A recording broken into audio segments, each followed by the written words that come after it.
Sunday, folks. We're here, three-man weave, college basketball best bets show with the Field of 68, sponsored by our friends at BetRivers.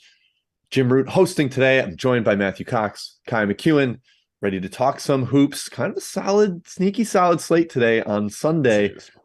But man, we had 103 games yesterday, Matthew. Did you have any takeaways other than, Kai, I'm just going to steal it, all our alma maters suck. We know that. Yeah, tough effort from the Hoosiers. Really tough effort from the Missouri Tigers. And that's what you'll be called going forward until you actually beat a team of relevance. Kai, Ridiculous. A lot of fun action yesterday. Nebraska ball continues just to be a thorn in the side of Big Ten teams. And any team that decides to play them, they are the cockroach of the Big Ten right now. And they are trending up. But Zach Edey, too much, too late. 7 blocks. His Wooden Player of the Year candidacy continues to balloon. Yeah. This is the only nice thing I'll say about Goodman today. Goodman had a funny tweet. He said, Nebraska only held Edey to 11 points and 17 rebounds and 7 blocks. I mean, the guy's he's incredible. He objectively right didn't play a great game, because he had 5 turnovers, but the box score is just it's going to be stuffed no matter what. He played 43 minutes. Zach Edey, 7-4, played 43 minutes. That's wild. My takeaway, Mizzou didn't win. I'm eating crow. Jim and I are eating crow. Yada. Crow for breakfast, lunch, and dinner today. Isaiah Mosley, I wish he'd play. It must be some discipline thing. I don't get it. Yeah. If Golston is our highest used player, we're in for a tough year. He's not that good offensively. But the competition, guys, how many power teams this year have lost to bad teams? The answer is a ton. TCU lost to a bad team. So the schedule thing doesn't really tell me that Mizzou's fraudulent with a 9-0 start. I think they handled business. They did a pretty good job. They won at Wichita. Good job. Lost to a top 10 team in KU. Yeah, they lost by 28. Jim, it was more like 20. But I still believe in our Tigers. I'm still keeping the faith this year. Yeah, I mean, I said it in our little post-game video that I owed Goodman. Any optimism around Mizzou involved Mosley. And if he's a nobody, then, this team's not very good. They need him to be, he's the best player, and then everybody filters through 2 through 7 in the pecking order or whatever. Matt, Jalen Hood-Schifino's important. I think he matters quite a bit. Important. You mentioned Nebraska ball, Sam Griesel, very important. When he's out there, they're a different team. Ryan Kalkbrenner, also super important. Creighton loses to BYU. I will mention BYU is also missing their 2 best wings. Trevin Knell hasn't played this year. Spencer Johnson is out. It's not all injury excuses. The team's lost 4 games in a row. There's some concern going on with Creighton. There has to be. But that's what I'm going with. That's what I'm sticking with as my takeaways. Let's talk ball. We got a game in 13 minutes, fellas. Taking place in Brooklyn. They got a quadruple header there. Matthew, Iona, St. Bonaventure. The chat was already discussing this one hot as we got in here. Obviously, quite a bit of travel for the Bonnies, not for Iona. This was up around 7. There was even some 7.5. I think I'm not the only Weaver that came in on the Bonnies, Matthew, at 7. But Iona is terrifying. What do you think of this game? Yeah, I should take the Bonnies just because Mark Schmidt as a dog is a great recipe to profitability. But against this version of Rick Pitino's Gales, Kai, I didn't take it. Canisius, let's run through the results of the last 3 games. Niagara by 22, which to me is super impressive because Niagara is the ultimate suck unit. They're like the Tarleton of the upstate New York area. Canisius by 30, St. Louis by 22. They haven't been tested, so I just didn't want to get away in that steam. Pretty simple for me. I stayed away. Yeah, I hopped in at 7.5. It's down to 6 now, so super sharp as always. Okay. I'm just kidding. I'm really sad about Mizzou.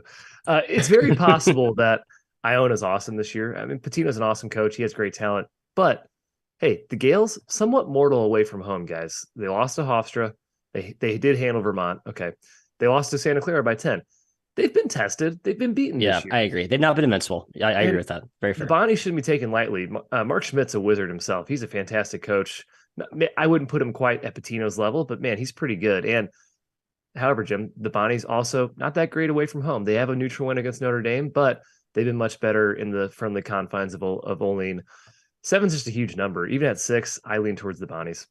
Yeah, the Bonnies are way better than we thought coming into the year. They lost to everybody, completely hit the reset button with the Iron 5 off in their separate power conference destinations. Turns out the team Mark Schmidt has is actually pretty solid. He's put them together. I've bet on them recently, a couple different games, and they've covered for me. Cleveland State, easy winner. Thank you. I didn't bet them in Buffalo. I'll bet them against Notre Dame, and that was a nice neutral site win in the city. So I feel solid about the Bonnies today. 6 is dicier, but that's if I had to take a side at the current number, it would still be the Bonnies. Sorry, Pete. Olean. It's Olean, not Olean, but it's fun to say Olean because you do the "Come on, Eileen." I like Jim's little analogy. It's cute. Yeah, appreciate Come that. on, Olean. It's not disrespect when I sing it. It's just, yeah, there you go. Next one in that quadruple header, Matthew so smartly put that as the first 4 games in our outline. Oklahoma State, Virginia Tech. Virginia Tech, Kai, about a 2.5-point favorite. I think that's what it's going off as at BetRivers right now. Pretty elite shooting team. You got to be able to shoot over the top of Oklahoma State to score against them. I lean towards the Hokies. What do you think? Yeah, Oklahoma State. I keep looking at this team, and it's basically what we've seen the last couple of years. They're very competitive. They're very high in the analytics per usual, but they lack quality wins. This is a huge opportunity for them against Virginia Tech. Obviously, the Hokies are in great shape. They look very good. Their offense rocks. Slight apologies to Basili. He's been fantastic for them so far.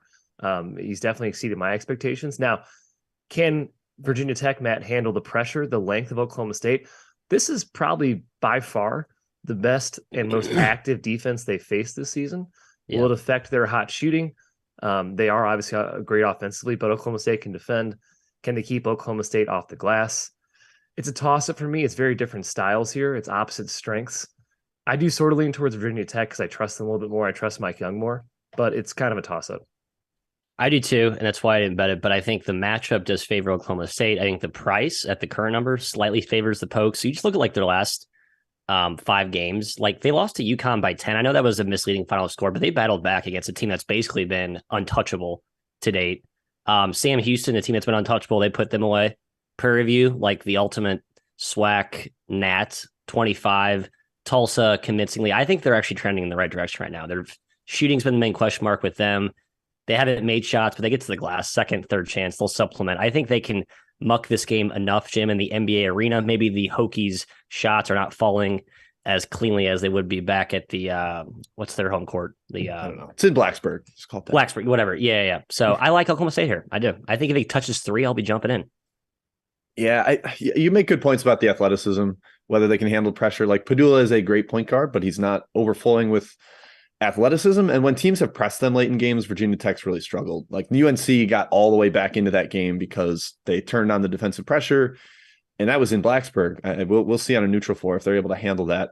I do think the under might be a decent angle here. Should be really slow given how Virginia Tech wants to slow things down.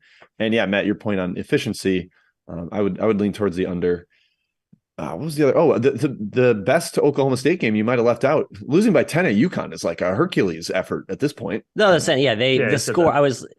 Misleading score out of it. It was to me. I think it was impressive. Like UConn just blitzed everyone. Yeah, that's what I'm saying. Right. Like that's actually a good effort. Is losing by 10 to that team.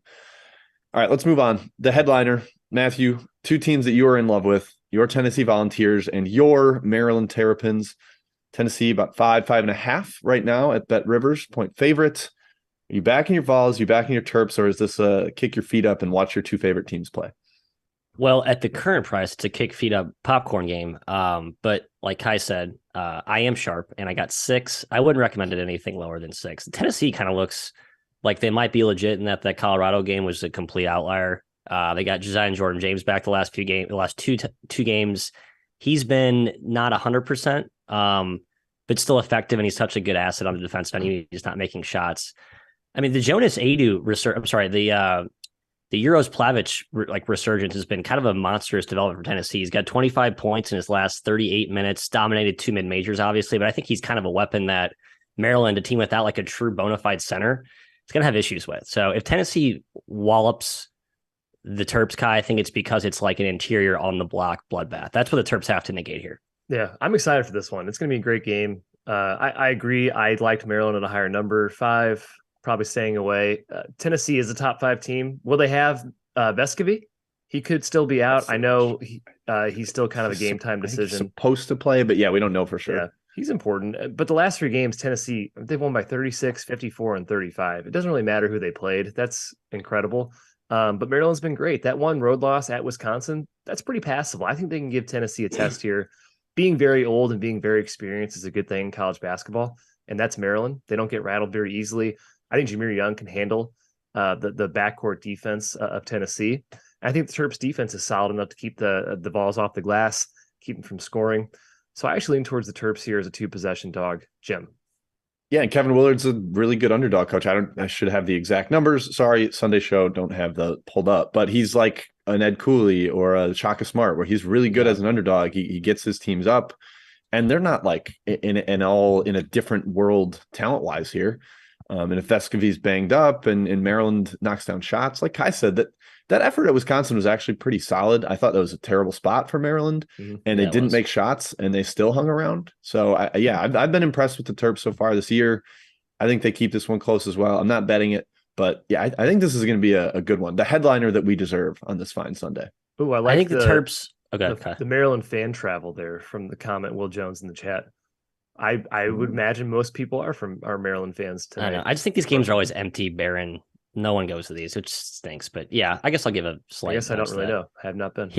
Here's a big concern, or minor concern maybe. Maryland's played so many big games. Like their non-conference schedule is such a gauntlet. And Kevin Willard kind of talked about how like he sort of regrets, like he thinks he's going to overextend his team before the Big Ten, which is already a murderer's row as it is. So I think Tennessee or UCLA, they will crack. Hopefully it's next game, not today. This has no bearing on today. I just wanted to bring it up. Last time Tennessee was in New York playing basketball, they had the ugliest overtime game with Texas Tech.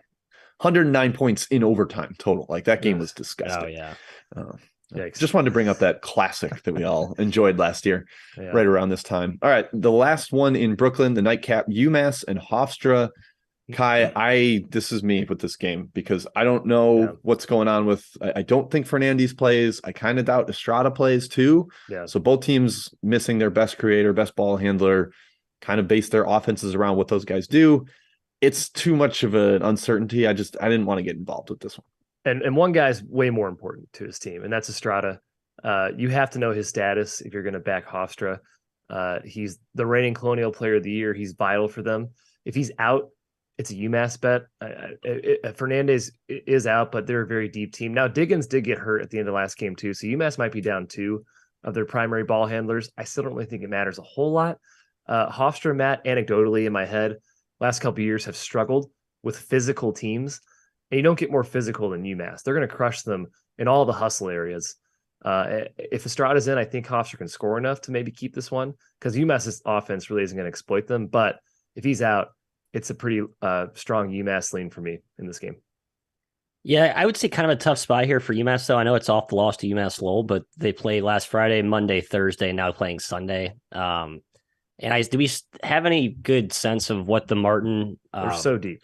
They play like right. They are. That's true. They are deep. But like the whole Martin calling out his team for not buying in, like as we kind of put that to bed. I'd expect a good effort after they got the wake up call loss. Yeah. Okay. He probably has been after them. He probably wanted that loss, right? He was probably like he needed them to take a loss for him to like. Okay, yeah, I think that's an important psychological factor with this UMass team because they're so volatile, they're so up and down. Yeah, well, he basically said that he's like, I can't teach them this lesson when we keep winning, and then they lost, and he's probably like, haha, I get to yell at these guys. Like, they're volatile in game. They're not volatile game to game. Like they're just in game. It's like it's just a roller coaster, right? Every time. Yep, agreed. So yeah, I think Kai's making the right point here. If Estrada is out, have to lean UMass, despite the monster game that Amari Marshall had last game for Hofstra against Purdue. He went absolutely nuts. I don't anticipate that happening again, but we'll see. I think Purdue is playing with its food in that one. Yeah, they were having a good time. All right, Maddie, let's go to Chat Mob. First section here. I know there's questions coming in. What do you got for us? We will start with a twofer from Maddie Aker. Shim, I'm going to you. First, Eastern Michigan, Niagara, and then his second question is Merrimack, Maine. I like the Eagles, but I don't want to like the Eagles. I'm not betting. I think Jordan Majeski said he's like, I'm not touching that team until conference tournament. I agree. I think you've said the same thing here, Matt. Eastern Michigan. Yeah. Are you talking purple Eagles or? Oh yeah, talking the green Eagles. I forgot about the Eagles. Yes, I'm talking the Eagles that are green, Eastern Michigan, which is a team that does not like competing, but they're talented. Yeah, I'm not betting Eastern Michigan, despite the number kind of leans that way. But I do like the under. It's been bet down. I think Niagara drags them into just a gross slog, and Imani Bates gets driven nuts. Oh, and then Merrimack, Maine.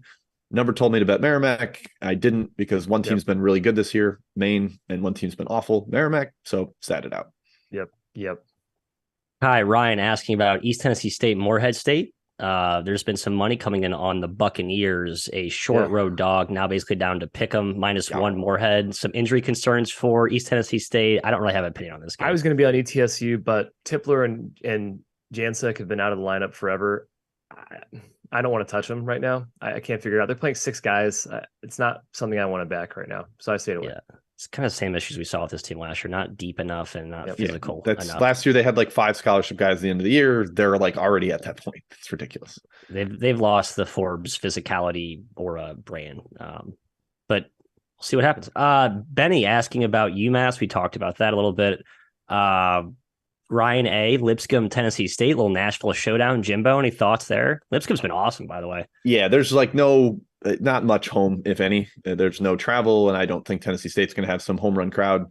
I kind of like Lipscomb here. Kai, it's been weird. Asajala has been like not a zero, but he's not their best player right now. It's like a really player weird. off the bench. Yeah. But I still like Lippy today. Asajala. Kai, another. Yeah, his like numbers have not been dominant. They have some other big guys who's been really good too. I don't know. They must have found some. Ognacevic is awesome. Yeah, right. He's been really good. Kai, NJIT, FDU, another game. There's no home, both Jersey-based schools. I have no take on this game. I know you were a Knights backer last game. I'm surprised up to 4.5. People must know if Blagan, Hiru Blagan is in for Fairleigh Dickinson. They've been the much better team, but I don't know if I can back them without him. Like they barely got by Columbia, and that was a little shocking to me. They should have owned them. I'd also say I think Grant Singleton's going to be out. He did a bad ankle late in overtime against Columbia. I think Fairleigh Dickinson's going to be shorthanded today. And Joe Munden got hurt at the end of the game too. They could be really shorthanded. Munden came back in though, so yeah, he did play. Yeah. Stay away. All that for stay away. I love it. Spencer K with a pretty good spot read here. I just missed this on the schedule. Hawaii's hosting St. Francis. Fun little travel there from Loretto, Pennsylvania out to the island. Kai, any take on this one? -16. I can't believe Matt's not backing Hawaii. Yeah, why am I not? I might add it now on this side. It's a big number. Hawaii's been they don't have like the offensive firepower to win by 20. Yeah, I don't know. St. Francis is why terrible. They're why beat is up. St. Francis going to Hawaii? Why are they doing this? They also played on Thursday, by the way. They're non-D1 on Thursday, and so it's I would say a semi-quick turnaround. What's their budget? Whatever. What's the budget of this school? This is nuts. Fun little experience. Good look for just a little awesome Christmas for the in players. paradise. Pumped. Yeah. They don't care about this game. That's. I think there's huge quit factor for St. Francis given their personnel issues and travel. Yeah. Scott H asking about New Mexico State today. We've talked about the turmoil surrounding that program. They did cover last game against Santa Clara. They're now catching 4.5 on the road at Duquesne. Jimbo, take. I really like Duquesne. I know they were my best bet recently and lost against Marshall. I think this is a pretty good spot for my Dukes. I considered them for best bet, Matthew, but I didn't want to do 2 shows in a row and have 2 Duquesne losers in a row. But New Mexico State's kind of a mess off the court. They've got some suspensions that guys might not play. So I like the Dukes, and also bad travel for New Mexico State. Yeah, bad travel. I like, last game that's been asked about a ton, Oregon State, Texas A&M. That'll be in the best bet section. But back to stanza 2 of the outline. Kai, we got him to tease a best bet instead of give it away. How about this? I was just going to do it. Yeah. Same. I thought so too. Good for you, Matt. All right. We're leaving Brooklyn. We're going to some campus sites here, starting in South Bend. Marquette at Notre Dame. Kai, I was surprised to see Marquette as the road favorite here. I know Notre Dame's been really bad as a big favorite. They're kind of useless when they're laying 15 points, but they beat Sparty at home, granted a banged up Sparty. I think they're going to be better in these kind of toss-up kind of games. And I don't love Shaka Smart as a road favorite. I want that guy as a home dog. So I lean the Irish. What do you think? Marquette is only 1-3 in its marquee matchups. They've covered 2 of them, but doesn't really matter for the tournament, right? They kind of still need quality wins, and Notre Dame still needs to keep padding wins. It's a huge game, basically, what I'm saying both ways here. Notre Dame's about as secure with the ball as any team in the country, but Marquette can disrupt about any team in the country. They're very long in the perimeter. They're very athletic. Their press is very hard to break. We'll see if it bothers Notre Dame. We'll see who can control the pace here. Notre Dame, Matt plays 7 guys, and that's it. They try to control the tempo, bring the pace down a little bit. Marquette wants to ramp it up. They're much more physical than Notre Dame. If the Irish go zone, though, can the Eagles hit enough shots? Can they create second chances? I think it's a pretty tough call here. I stayed away personally. Matt, you probably have a stronger opinion on this game than I do. I do. I like the Irish. Attaboy. I think looking at their results this year, there's you can look at all of the mid majors. Yeah, they really haven't dominated teams they should dominate. I just think the way that they're built is they're never going to be a good favorite, but we've seen them rise up in class against Michigan State. Now, favorable spot, injuries to Michigan State, maybe kind of sort of put an asterisk on that result. Fair. I just think this is their game today. I really do. I think their style takes Marquette out of transition mostly. I think Mike Bray controls tempo. I think they make shots. I think Marcus Hammondback's a huge boost to that roster that needs 7, 8 able players as opposed to 5, 6. So, yeah, I took the Irish today as a short dog. Notre Dame is 1-7 ATS as a favorite. 1-0 as a dog this year.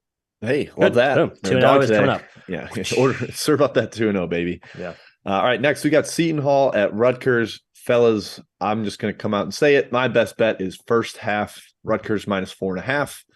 I think they come out just absolutely furious after the loss that was stolen from them by the refs with Tanner Holden being out of bounds at Ohio State. I think they're going to be angry. Home team has typically dominated this game, this rivalry game between Rutgers and Seton Hall, big New Jersey battle. At the rack, Matthew, full strength Rutgers. I've been really impressed with them, especially when they have Mulcahy and McConnell. I think they take it to a Seton Hall team that's really banged up right now. I know they had some guys sit their non-D1 game. I'm sure they'll be back, but they're clearly not fully healthy. And I think Rutgers is going to be dialed in for this one. Yeah, yes. I agree. Rutgers is my lean.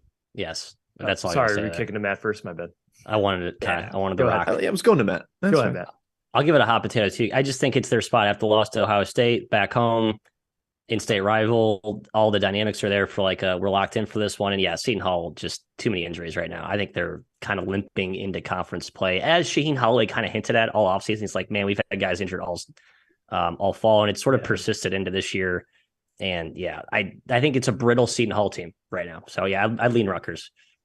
Yeah, spread's high, but there's no way I'm fading Rutgers. I'm not fading Rutgers in a rivalry game. I'm not fading Rutgers against a team I don't trust at all in Seton Hall. I think Rutgers is for real. Their defense is insane, and Seton Hall has not looked good. They should be 4-5 with no quality wins. They should have lost to Memphis. Yep. They cannot win the paint or the glass battle with Rutgers, and that's how they have to win games. So it's a really tough matchup for them here. I lean towards Rutgers as well. I do endorse Jim's first half bet. Good job, Jim. Love it. Yeah, I mean, this Seton Hall team that has looked lost offensively, playing rack Rutgers and their vicious defense. I think they shove Seton Hall in the locker in this one. And let's go Rutgers. Fire up first half, boys. All right, Matthew. No, you know what? I'm going to Kai first on this one. My Badgers are on the road. Wisconsin at Iowa. Sneaky fun fact: the Badgers are 5-1-1 against the spread in Iowa City last 7 outings. Greg Gard's been pretty competitive there. No Chris Murray confirmed still for this one. Sort of a low number because of that. Basically saying these teams are equal without Chris Murray. Pat, we just saw Iowa get a home run effort against Iowa State. Are they able to do the same thing here against Wisconsin? Yeah, Iowa's 5-0 against the spread at home this year, +8 cover margin. So basically, if you're fading Iowa at home, you better have a darn good reason. And Chris Murray's a pretty good reason. They didn't need him against Iowa State. Maybe that's a little bit different in such a heated rivalry game. +4. And I kind of lean towards Wisconsin. They're just really, really steady. They're really solid. Their last 2 games have been excellent. I mean, they controlled Marquette. That game should not have gone to overtime. They just kind of got lazy at the end there. It is the first Big Ten game for Iowa, Matt. We'll see how they open up here. I think Wisconsin can slow Iowa down. They've been a little bit more of a pace taker this year than a pacemaker. But I cannot fade Iowa home court. I won't do it, even with Murray out of the lineup. Yeah, I just realized that remembered that Wisconsin lost at home to Wake Forest. How did Wake beat Wisconsin on the road and then lose to LSU? Anyway, frustrating. I like Iowa at the number. I like Iowa at the current number. It's come down to 4. I know the shooting splits against an Iowa State game were stark, 3 of 22 for Iowa State, 12 for 23 from 3 for Iowa. But Iowa's a good shooting team even without Chris Murray. So they can make shots. Jim, I think, alluded to the fact that Wisconsin played so well on the road here. That's why I didn't take it. I think the historical matchups in the Big Ten to me merit or have some merit, as opposed to, I think, some other trends don't always hold their weight in gold. I do think that one matters. So Matt, we talked about going with your gut on teams you follow. I don't have a strong read on Wisconsin in this one, so that's why I'm sitting out. I could see Iowa continuing that offensive barrage, but it was also like you said, home run effort against arch rival. There could be some letdown factor here against Wisconsin, even though it is a big Big Ten game. Man, Kai, are we killing Big Ten home court after some of the efforts we've seen recently, especially Illinois yesterday? But then Nebraska almost beat Purdue, so it's like, true. It's case by case, Jim. I suppose it's case by case. Yeah, it's not like the home run 70% bet the home team that it has been in a couple past years, but you still got to respect it and treat each game individually. Yeah. All right, last one on the outline is a Big Ten home court. Matt, we've got Minnesota hosting Mississippi State, kind of a strange non-conference game here. Mm-hmm. Chris Jans and his Bulldogs have been phenomenal, and this Minnesota team is mega garbage. Why should I not take Mississippi State on the road here? I think you should. I really do. Agree. It feels like the Michigan thing where it's like, God, this line's so short. I guess I'm just not playing it because my number says not to, and because Big Ten home court is supposedly strong. The Barn's a tough place to play, but it's an easy place to play when your opponent's not very good. And that's just what Minnesota is right now. And not only they're not good, they're young. So I think there's sort of a acceptance of we're going to kind of take the lumps this year with the Gophers in hopes of like grooming our youngsters for the future. And I think that lends itself to less competitive efforts when you would think you might get a feisty Minnesota game today. Like, I just don't think that's the case. I think Mississippi State's probably a bad favorite to back DNA wise, Kai, but I think I'd still lay it. It's one of those games where maybe it's not best to overthink it. Miss State's been great. Minnesota's been terrible. The Barn is not a tough place to play right now. I mean, I don't think they've had a single good effort yet this year, even at home. I thought Jamison Battle back in the lineup would give him a little bit of life. It really hasn't. This is going to be a bloodbath on the glass. Bloodbath.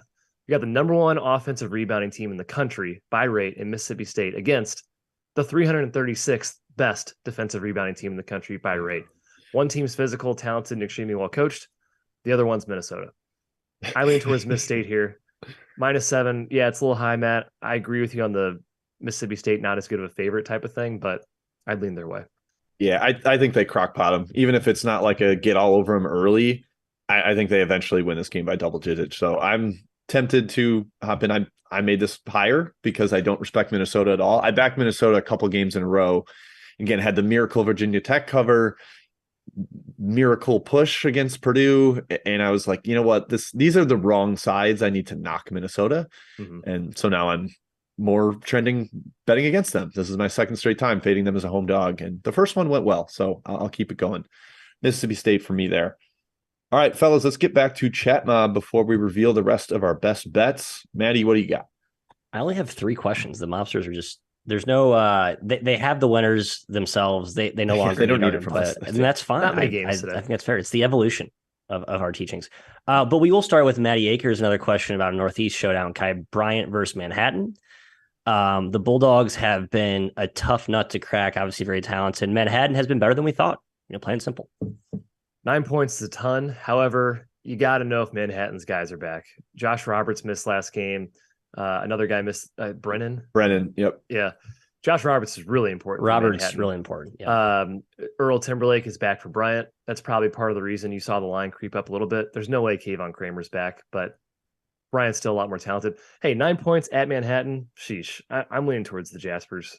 Yeah, like you said, they missed, and it's also been like they were a flu team. So, like, Yes. Are they better, or are they still flu-ridden where they're going to get blown out like most of these flu teams do? So, or lean Montana, but yeah, exactly. Montana looks like a different team.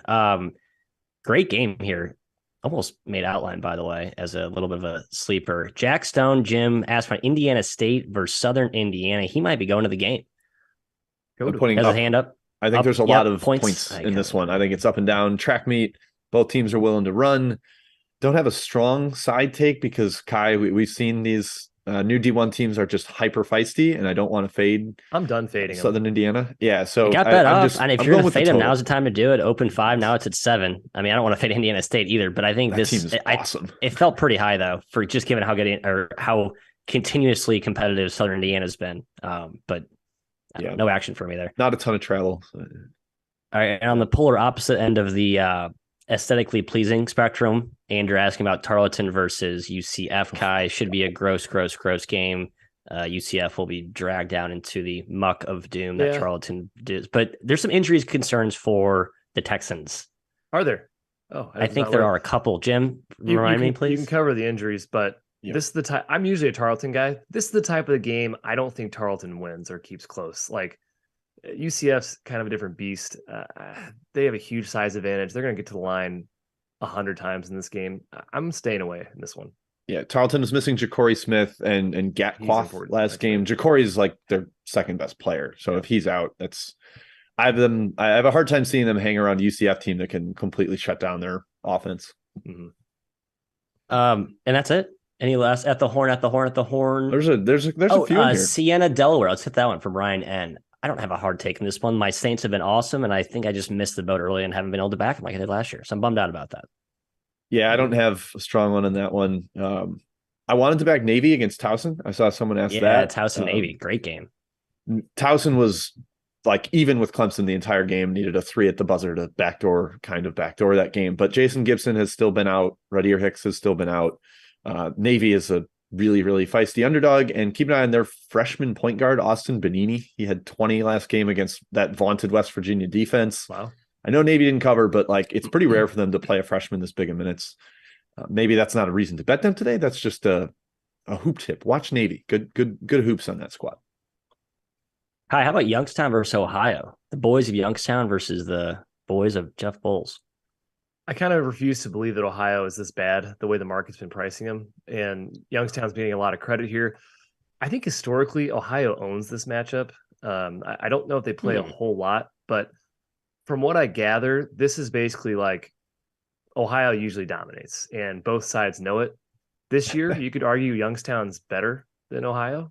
I'm not sure I'd go that far quite yet, but Ohio has definitely looked worse this season. I lean towards them at the short dog. I got a better price early on. I don't even okay. They haven't played in a while. I kind of thought they had not played in a while. That's not. They have not played since November 30th or something like that. Oh no, I'm saying the head-to-head they haven't played. Oh yeah, I tried to look up history. Okay. I can't find it, but maybe not. I might be searching something incorrect. I'm still with Kai. I like the Bobcats. I'm with you. The vibe I got was like Youngstown's. I hate when fan forms lead you astray. They're better than they're older or whatever. They're the MAC team, whatever. Here's my advice: just stop Dwayne Cohill. If you do that, you can beat Youngstown. But that's been Youngstown's really talented. They're super talented. Yeah. Cohill is like a legit star. Like Dayton, Cohill will be like Dayton's second best player right now, and he was on Dayton at one point. Yep. How about one more at the horn? Presbyterian, South Carolina. I was hoping you'd bring this up. I think we just keep fading the bad power teams. The South Carolina is the Oregon State, or not Oregon State. Presbyterian. Okay. Presbyterians had 2 feisty efforts. Winston Hill's like getting better. Yeah, like they're healthier. I think they're a little undervalued because of how bad they were without Hill. I kind of like Presbyterian. I think they might win outright. How about that? Oh, hey, real quick shouts to our guy Ebe with the Iowa State McNeese question. I think under is my obvious answer there. Kai, anything to add before we go to best bets? No. Nothing to add. Can McNeese have 2 amazing efforts in a row? They just beat Northern Iowa. That was a ridiculous result. I don't know. Iowa State can win by 40 and like barely score. So I'm staying away. I like Matt's 50-10 in the final. Yeah. All right. To best bets we go, and I will keep the mic. Everyone's been asking about Oregon State, Texas A&M. This is where my best bet lies. I don't think the number's too high. I think it's actually a fairly well-priced line at -14. The Aggies hosting the Beavers, but I just think this matchup-wise is such a strong edge to Oregon State. Like in a battle of junk defenses, switching defenses, I think this is like a true coaching chess match, and I don't trust A&M at all as a favorite. They don't take care of the ball that well. Their shot selection leaves a lot to be desired. Oregon State, while obviously relying on young ball handlers against A&M's pressure, doesn't give me a lot of confidence, but I think this game gets ugly enough for Oregon State to slip inside the 14. So go Beavs. Shout to the Paytoniers. Jim. Reiterating, my best bet was Rutgers first half -4.5. I think they smashed Seton Hall early. One team is angry, and it's a big rivalry. Home court matters a lot in these. Ask Iowa State. I'm big on the first half here. Rutgers, Kai. I'm going a game we haven't talked about yet. Prairie View +17 is coming to Chicago to visit the Big Ten Wildcats. The line's sky high, in my opinion. Prairie View has not played since November 30th. Long layoff, maybe a little bit of a risk of rustiness, but they also could have gotten healthy. They had a guy out or two, I think, last game. Yep. The pace is going to be slow. Neither team's really looking to run. It's a low possession game. That favors a really big underdog, 17 points here. Also, Prairie View's pretty scrappy. Hopefully they can bother Northwestern in what has to be a sleepy home spot. Nobody's going to this game today at Northwestern. There's no chance. Crowd's not going to be huge. And also, Prairie View A&M's not the little sisters of the poor, of the blind, whatever you want to call it. They beat Wazoo this year. They've proven they can hang with power competition. So Prairie View plus 17 is the best bet. Submission. Boom. Big look ahead spot for Northwestern. They got DePaul next weekend in the big inner city right. Chicago battle. So the king of Chicago. Who is it? Yep. How did DePaul beat UTEP by 30? I don't. That's the to date. I have a list of like most you might be right. I know. I don't want to admit it. There might be too much Mario McKinney on UTEP. I know. I was like, Mario McKinney, the Mizzou defect. Okay, come on, Joe. We need something better than that. Yep. All right, that wraps it up. That's our best bets. That is our show for today. Lots of good ball. Tune in to Tennessee, Maryland. That's going to be an awesome game. Can't wait. Check that one out. Of course, there's NFL football, so good luck with that. Good luck with your fantasy football lineups. We're not doing any start 'em sit 'em because I'm clueless. I'm bad at fantasy football. But we will be back on Tuesday. We're off tomorrow. Pretty light slate. But we'll be back Tuesday for a really strong slate. We'll see you then. Thanks for